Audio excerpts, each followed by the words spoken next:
भाभी, ये मेरी पहली सैलरी है। लीजिए, ये भैया को दे देना। देवर जी, ये तो बहुत अच्छी बात है कि आपकी नौकरी लग गई और आपको पहली सैलरी मिली है। पर पहली सैलरी हमेशा मंदिर में भगवान जी के चरणों में अर्पित करते हैं, तो आपको तो वहाँ जाना चाहिए था। भाभी, आपने बिल्कुल ठीक कहा।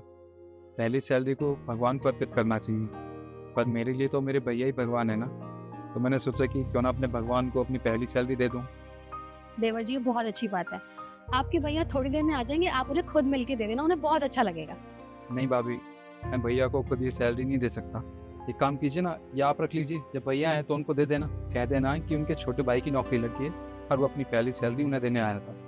देखो देवर जी, मुझे देने में कोई दिक्कत नहीं है, लेकिन जब आप उन्हें ये खुद से देंगे ना, तो उन्हें बहुत खुशी होगी। भाभी, कैसी बात कर रही हैं आप? आपको नहीं पता क्या भैया से मैं कितना डरता हूँ? बंद कर ये सब।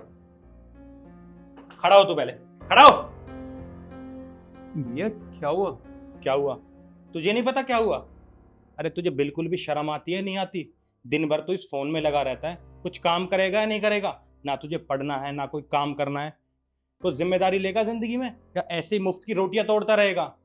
सुन मेरी बात, तू एक लड़का है और लड़कों को हमेशा कमा कर खाना पड़ता है। मैं तुझे ऐसे पूरी जिंदगी मुफ्त में रोटियां नहीं तुड़वाऊंगा यहाँ पर बैठा कर। खैर, तुझे कदर कहाँ होगी?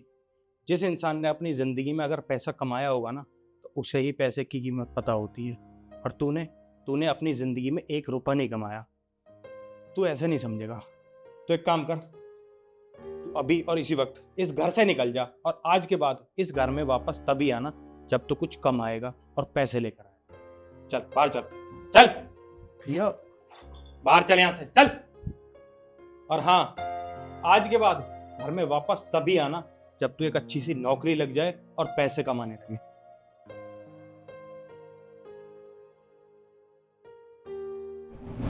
देखिए देवर जी, मैं समझ सकती हूँ कि उनका तरीका गलत था, लेकिन उनके इंटेंशंस बिल्कुल प्योर थे। वो ये सब सिर्फ आप ही के लिए कर रहे थे, आप समझने की कोशिश कीजिए। आपने उसके साथ ये सब कुछ किया। अरे वो आपका भाई है, आपको उसके साथ ये सब नहीं करना चाहिए था। आपने गुस्से में उसे घर से निकाल दिया। लोग कैसी कैसी बातें करेंगे। वो ये सोचेंगे कि माँ बाप के जाने के बाद बड़ा भाई अपने छोटे भाई को नहीं संभाल पाया, उसकी जिम्मेदारी नहीं उठा पाया, उसे घर से निकाल दिया। अरे वो जवान है, कल को उसने बाहर जाके कुछ गलत कर लिया तो हम क्या करेंगे? यीशु, तुम्हारी बात बिल्कुल सही है, पर तुम खुद मुझे एक बात बताओ। वो अपनी किसी भी चीज को लेकर जिम्मेदार नहीं है। मैं उसे जिम्मेदार बनाना चाहता हूँ। अरे वो दिन भर पड़ा रहता है, कुछ नहीं करता। आज तो हम दोनों भाई एक साथ हैं, कल को उसकी शादी होगी, हो सकता है हम दोनों किसी भी वजह से साथ ना रहें। और आज मैं उसके लिए सब कुछ कर रहा हूँ। अगर कल मैं उसके लिए कुछ नहीं कर पाया तो उसका क्या होगा? उसको अपनी जिम्मेदारी तो उठानी आनी चाहिए ना।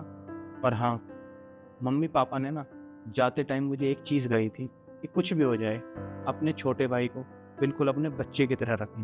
और मैं नहीं चाहता कि मेरे होते हुए निखिल ऐसे खराब हो, उसकी ज़िंदगी खराब हो जाए। मैं चाहता हूँ कि वो जिम्मेदार बने।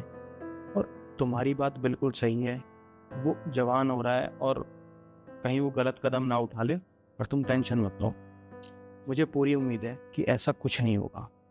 मम्मी पापा ने हमें बहुत अच्छे संस्कार दिए। वो अच्छा कदम तो ज़रूर उठाएगा पर कोई गलत कदम नहीं उठाएगा। और मुझे उससे पूरी उम्मीद है वो कहीं ना कहीं नौकरी ज़रूर लगेगा और ज़रूर पैसे कमा कर। मुझे पता है भाभी, भैया मुझसे बहुत प्यार करते हैं। और उन्होंने वो सब मेरे लिए ही किया था, क्योंकि मैंने उस दिन खुद अपनी आंखों से उन्हें देखा था। भगवान जी, आज तक आपसे मैंने अपने लिए कुछ नहीं मांगा।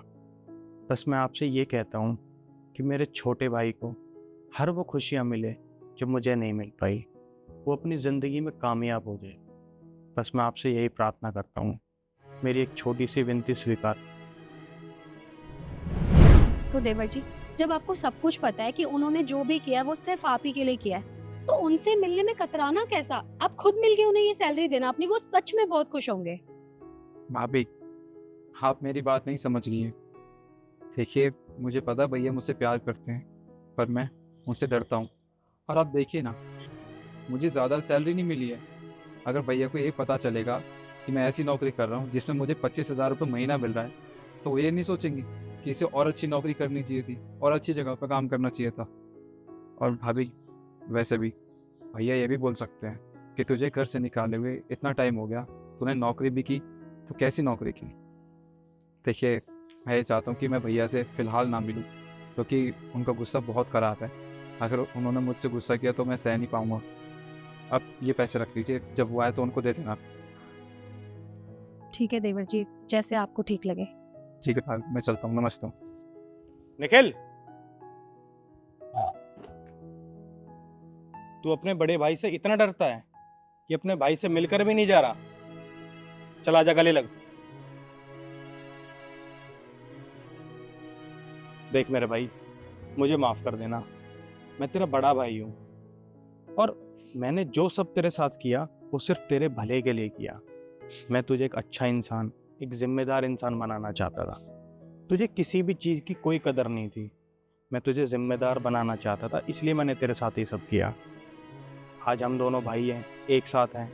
कल को ऐसा हो कि हम दोनों एक साथ ना रहें, इसलिए मैं चाहता था कि तू जिम्मेदारी ले, अपनी लाइफ को समझे, खाने की अहमियत को समझे, एक एक चीज़ जो जीवन के लिए ज़रूरी है उन चीज़ों को समझे। इसीलिए मैंने तेरे साथ ये सब किया। और आज देख, तू कितना समझदार हो गया है। आज तू नौकरी भी कर रहा है, पैसे भी कमा रहा है, हर चीज़ कर रहा है। मैं बस यही चाहता था। और हाँ देख, तुझे नौकरी करने की कोई ज़रूरत नहीं है। अगर तू अपनी लाइफ में कुछ और करना चाहता है तो ये तेरा बड़ा भाई हमेशा तेरे साथ है।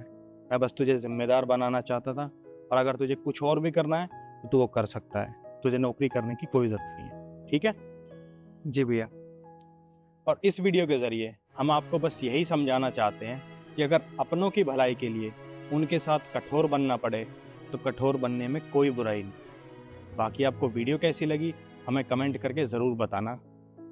धन्यवाद।